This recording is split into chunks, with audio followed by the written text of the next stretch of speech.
Hi everyone and welcome to the weekly update with me, Richard Perry, market analyst at Handset Markets. Each week I take through the key events I believe will be driving your investments in the coming days. Now, moving into this week, certainly we've had that non-farm payroll report which showed on Friday that average hourly earnings have been picking up 2.9% on the year, and that's certainly over 1% higher than what the Fed sees as inflation in the States at the moment. So you're beginning to get the impression that inflation will be coming down the line soon, and that's certainly what the market was feeling as it bought into the dollar on Friday afternoon.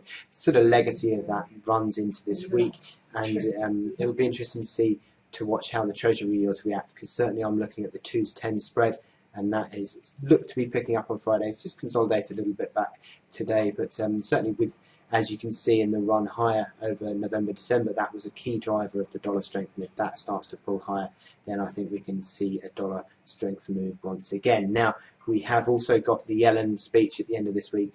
She's giving her first real update on of the year 2017, and it'll be interesting to see how hawkish she sets her stall out, because obviously the market is thinking that, generally speaking, the Fed is turning a little bit more hawkish, and it'll be interesting to see how that affects on dollar, treasury yields, and commodities as well. So what we are looking at in terms of your FX markets is that the dollar strength that pulled on Friday had euro dollar back lower again, leaving this resistance around the 106.50 area intact, and certainly seems to be that I think the rallies are a chance to sell on euro dollar. I still think we're going to see parity in due course.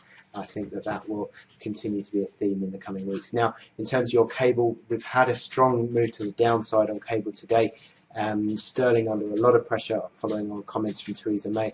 Anytime Brexit is sort of, or a hard Brexit comes out in the press, it seems to be a big hit on sterling, and that's what we've seen once again today, and I think that will continue to be a theme in the coming months, and certainly that has sort of dragged cable through the support.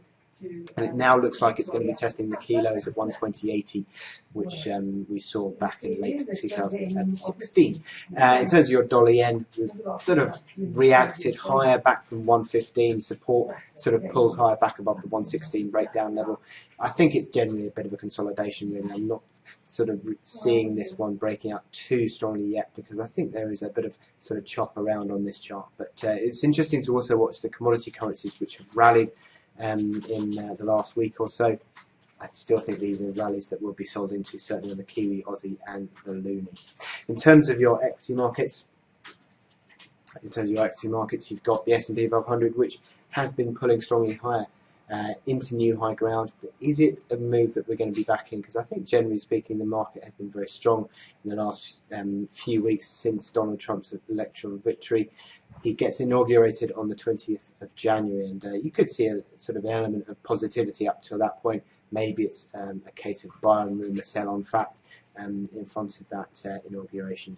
So markets are still pretty positive, but you look at FTSE, for example, it's coming up today. If it closes high, 10 days strongly, 10 days positive on closing basis, and that is sort of entering extreme territory. So we could see a bit of upside potential becoming limited, perhaps. Similar sort of story on the DAX, bit of sort of exhaustion after a bit of a strong run higher. So again, you've got support on the DAX around 11,400, so watch out for that holding or breaking, if it were. In terms of your commodities, you've got the gold price, which has generally been sort of pulled around with the dollar. The weaker dollar in early sort of days of 2017 has meant the gold price has rallied. But will that rally continue? Because you're now seeing gold into resistance band one between 1180 to 1200. Also, the momentum indicators are up at levels where the medium-term sellers are tending to return. So will this be the limit of the gold price rally? In terms of your oil price, we've seen that the OPEC deal to cut production is sort of beginning to come through, but is the US about to sort of ramp up production and take up the slack? Also, there are question marks over sort of supplies with the Iranians sort of selling oil at in their tankers at sea, and that's interesting that those sort of oil supplies at sea are being sort of drawn down, and that could increase supply in the market. So it is an interesting move. In terms of your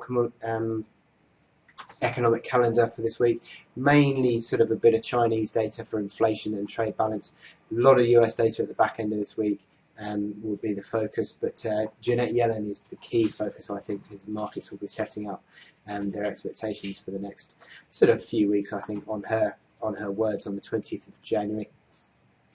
Sorry, on Friday. So I think that will be a move that sort of impacts the dollar towards the end of this week and obviously next week. But certainly the Chinese inflation data has an aspect tomorrow, and the trade data on Friday as well. So two key aspects there for China to impact. But generally speaking, bit of US data and Yellen on the agenda. So I wish you good luck in your trading today and throughout this week, and I will speak to you again next time. Thank you.